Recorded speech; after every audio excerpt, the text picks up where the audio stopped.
Okay, so hi guys, this is Samiksha and welcome back to my channel Rock with Ishi.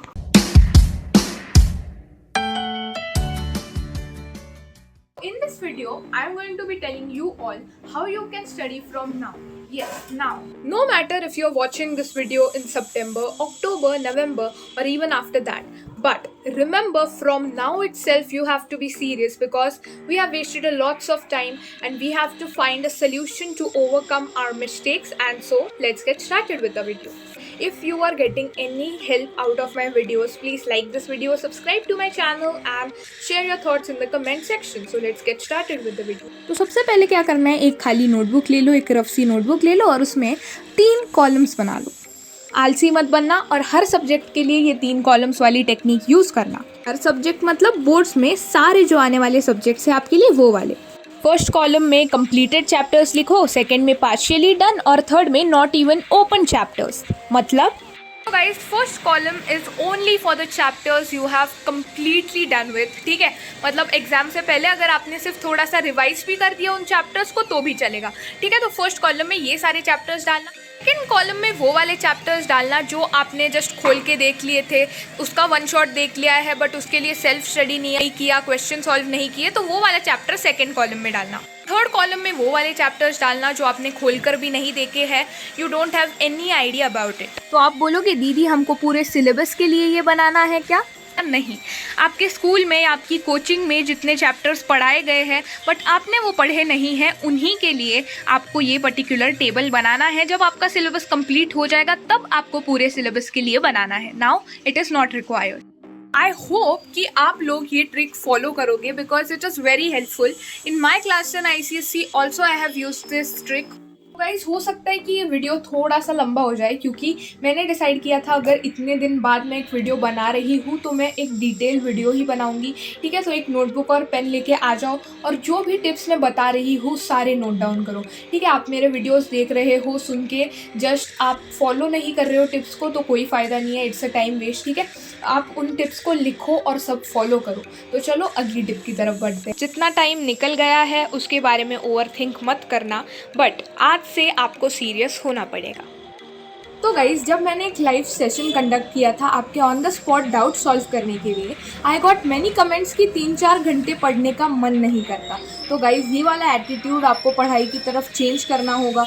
अब हमारे हाथ में 3 से 4 महीने पकड़ सकते हैं क्योंकि ये सितंबर जो है बहुत लोगों की सितंबर में हाफ ईयरलीज होगी, तो आपको हाफ ईयरली के लिए प्रिपेयर करना होगा। एंड जनवरी एंड फरवरी के जो 15 डेज मिलते हैं अप्रॉक्सीमेटली, वो आपको रखने पड़ेंगे PYQ सॉल्व करने के लिए और मल्टीपल रिविजन्स के लिए। इसलिए आप पकड़ सकते हो ओनली 4 to 3 मंथ्स आपके पास बचे हैं फॉर बोर्ड की प्रिपरेशन। तो 90+, 95+, 80+, 85+ जो भी आपका टारगेट है आप तभी अचीव कर पाओगे जब आप उसके लिए मेहनत करोगे। मन नहीं करता ये कह के आप कुछ भी अचीव नहीं कर सकते। ठीक है, आपको आपके जो कंफर्ट जोन है उसके बाहर जाके पढ़ना पड़ेगा। ठीक है, सो प्लीज़ ट्राई। तो गाइस, अभी तो बहुत सारे इवेंट्स भी लाइन में होंगे जैसे कि sports day, annual day, Diwali, Christmas, Navratri, ये सारे फेस्टिवल्स भी होंगे। तो तब आप इतना टाइम मैनेज नहीं कर पाओगे पढ़ाई के लिए। तो जैसे आपको टाइम मिलता जाता है ना, आपको यूटिलाइज़ करना है उसको अच्छे काम में। आपको पढ़ाई ही करनी है उस टाइम में। Yes, because you are board aspirant, तो आपको ये टाइम यूटिलाइज़ ही करना पड़ेगा। टाइम वेस्ट करके कोई फ़ायदा नहीं है। तो गाइज़, यहाँ पे नेक्स्ट टिप है कि हाफ ईयरली, टर्म एग्ज़ाम्स, ये सारे जो एग्ज़ाम्स होते हैं वो आपको सीरियसली लेने हैं। येस, मैं ये क्यों कह रही हूँ, देखो, जब मैंने प्री बोर्ड्स एंड ऑल दिए थे मेरे कम परसेंटेज आए थे प्री बोर्ड्स, टर्म एग्ज़ाम्स, इन सब में। बट जब मैं बोर्ड्स के लिए अपीयर हुई तब मुझे लगा यार ये कितना इजी पेपर है, फिजिक्स को छोड़ के और केमिस्ट्री को छोड़ के। ठीक है, बाकी सारे पेपर्स के लिए मुझे लगा ये तो बहुत इजी पेपर है। And the only reason was हमारी स्कूल ने जो टर्म एग्ज़ाम्स है, जो प्री बोर्ड एग्ज़ाम्स है, वो बहुत बहुत हार्ड बनाए थे। एंड जब मैंने बोर्ड का पेपर देखा I was like it is very easy. तो इसलिए आपको term exam, half yearly, pre boards को सीरियसली लेना है, हल्के में कुछ नहीं लेना है बोर्ड्स के ईयर में। Half yearly term exams are just a practice to you all.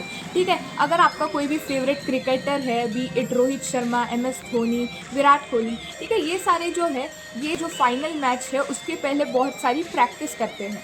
तो we can consider board exam to be the final match of our class 10। ठीक है, एंड फाइनल मैच को एस करने के लिए आपको बहुत सारे प्रैक्टिसेस देने पड़ेंगे। यही होता है हाफ ईयरली और टर्म एग्जाम्स का मीन। गाइस, तो जैसे कि आपको पता है कि हमारे पास थोड़े से कम दिन बचे हैं, तो अभी तो आपको 4 से 5 घंटा पढ़ना ही पढ़ना पड़ेगा। बहुत सारे लोग बोल रहे थे कि रूटीन फॉलो नहीं हो पाता है, तो अगर आपसे रूटीन फॉलो नहीं हो पाता है तो आप एक लिस्ट बनाओ जिसमें आपको ब्रेक्स अलॉट करो। ठीक है, मतलब इस टाइम से इस टाइम तक मैं शॉर्ट्स देखूंगा या यूट्यूब पे वीडियोस देखूंगा। ठीक है, आप पढ़ाई के लिए स्लॉट्स मत बनाओ, आप डिस्ट्रैक्शंस के लिए स्लॉट बनाओ। ठीक है, अगर आपको रूटीन फॉलो नहीं होता है, अगर हो जाता है follow, so well and good. Guys, जो हाई वेटेड चैप्टर्स होते हैं उन पे आपको ज़्यादा फोकस करना होता है as compare to low weighted chapters. ठीक है, ऐसा नहीं है कि आपको पूरी तरह से छोड़ देना है लो वेटेड चैप्टर्स को। अगर आप छोड़ दोगे तो वो मार्क्स आपके छूट ही जाएंगे।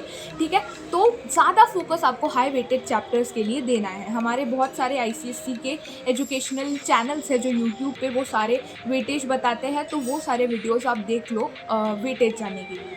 तो गाइज़, यहाँ पे मैं थोड़ी सी आंसर राइटिंग या पेपर प्रेजेंटेशन की टिप दे देती हूँ। ऑलरेडी मैंने ये वाला वीडियो अपलोड किया है, तो ये वाला वीडियो जाके ज़रूर देख लेना, बट यहाँ पे मैं शॉर्ट में आपको बता देती हूँ। तो सबसे पहली चीज़ है कि आपकी हैंडराइटिंग गुड नहीं बल्कि क्लीन होनी चाहिए। ठीक है, मतलब अगर आपकी हैंडराइटिंग बहुत ज़्यादा सुंदर नहीं है, आप बहुत ज़्यादा कर्सिव हैंडराइटिंग में नहीं लिखते हो, it's not a problem, but clean लिखो। ठीक है, क्लीन कैसे लिखना है मैंने इस वीडियो में बताया है। ठीक है, आपको थोड़ी स्पेसिंग रखनी है, थोड़ा सा आपको वर्ड्स में गैप देना है, इससे आपका पेपर क्लीन लगता है। ठीक है, याद रखना, जितना कम टाइम आपका पेपर चेक करने के लिए एग्जामिनर को लगेगा उतना ज़्यादा मार्क्स आपको मिलेगा। ठीक है, अगर आपका पेपर ही छूट जाता है तो टाइम मैनेजमेंट घर से ही प्लान करके जाओ और राइटिंग प्रैक्टिस करो। Okay, so the most awaited thing, ठीक है, जो मैं वीडियो में हर बार बताती हूँ, एक प्रो टिप।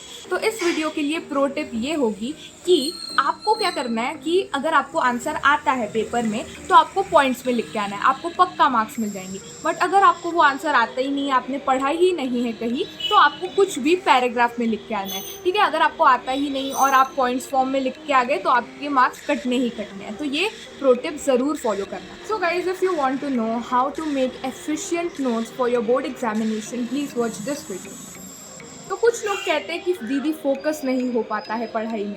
तो फोकस के लिए आपको क्या करना है, पढ़ाई से 5 मिनट पहले आपको बाइनॉरल बीट सुनने हैं। ठीक है, आप यूट्यूब पे सर्च करो, आपको मिल जाएंगे। 5 मिनट अगर आप सुनते हो तो आपका फोकस सच्ची में इंक्रीज़ होगा। मैंने भी ट्राई किया है।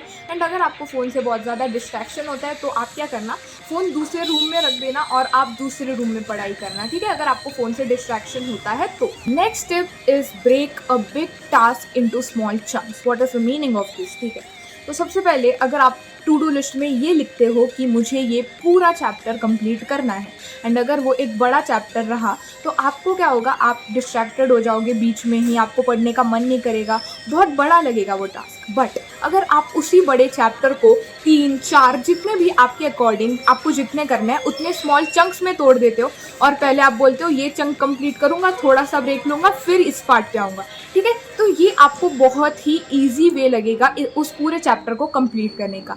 ठीक है, तो ये वाली टिप ज़रूर ट्राई करना, it's very helpful. Next tip, as I always say, stay hydrated. ठीक है, पढ़ाई करते वक्त थोड़ा थोड़ा पानी पीते रहो। ठीक है, इससे कुछ साइंटिफिक रीज़न है इसके पीछे की water keeps you more focused, ऐसा कुछ है, तो ट्राई करना। Next is reward yourself. ठीक है, अगर आपने कोई टास्क कंप्लीट कर दिया टू डू लिस्ट का तो आप अपने आप को रिवॉर्ड रखो। ठीक है, मैं छोटा सा चॉकलेट खा लूँगा एक, या फिर मैं थोड़ा सा 5 मिनट रील्स या फिर शॉर्ट स्क्रॉल कर लूँगा। ठीक है, तो ऐसा अपने आप को आप रिवॉर्ड करो। देन नेक्स्ट क्वेश्चन अराइजेस कि कोचिंग के बिना क्या हम 90+ स्कोर कर सकते हैं। ठीक है, तो मैंने किया है, मैंने कोई कोचिंग नहीं लगाई थी, मैंने पूरी पढ़ाई यूट्यूब से की है। मैंने इस वाले वीडियो में बताया है कि which are the best YouTube channels for class 10 ICSE preparation.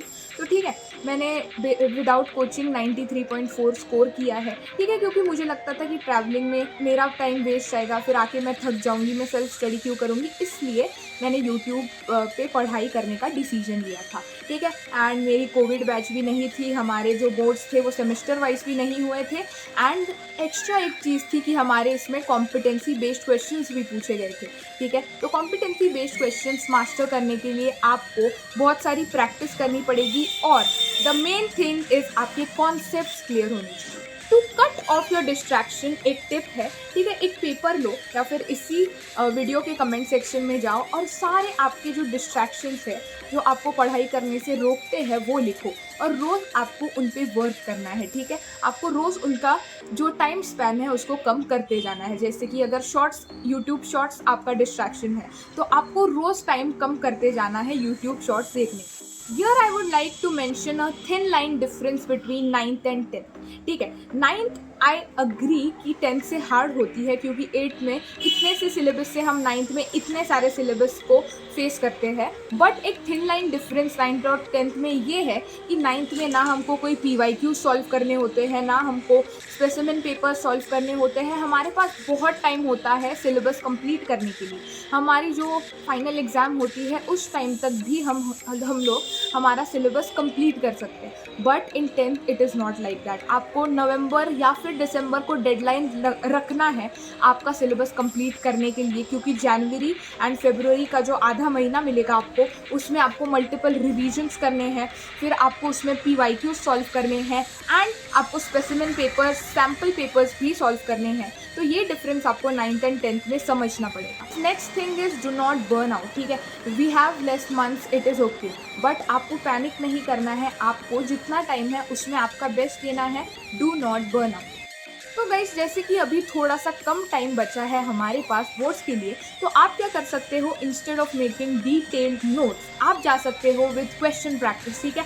आप कोई भी बुक आपको जो पसंद है वो आप ले सकते हो। नॉट स्पॉन्सर्ड है, आप ओसवाल्ड, टुगेदर विथ, ये दोनों ले सकते हो, दे आर बेस्ट, ठीक है। तो इंस्टेड ऑफ मेकिंग नोट्स आप एक चैप्टर पढ़ो और डायरेक्टली उसके क्वेश्चन सॉल्व करो। Guys, the last tip for this video is multiple revisions करो, ठीक है। PYQ सॉल्व करो एंड लास्टली बुक को बहुत अच्छे से पढ़ो, ठीक है। जो आपकी स्कूल ने बुक दी है ना उसको ही बहुत अच्छे से पढ़ो और फिर क्वेश्चन सॉल्व करो। इससे आप अपनी क्लास 10 ICSE में आराम से 90+ स्कोर कर दोगे, ठीक है। बोर्ड्स का पेपर आपके प्री बोर्ड्स जितना हार्ड नहीं होता है, मतलब हमारी स्कूल तो प्री बोर्ड्स बहुत हार्ड बनाती थी। So guys, that's all for today's video. ये जो सारी टिप्स है अगर आप फॉलो करोगे ना, you will ace your class 10 ICSE exam, ठीक है। So that's all for today. Like this video, subscribe to my channel and share it with your friends ताकि उनकी मदद हो जाए। Thank you.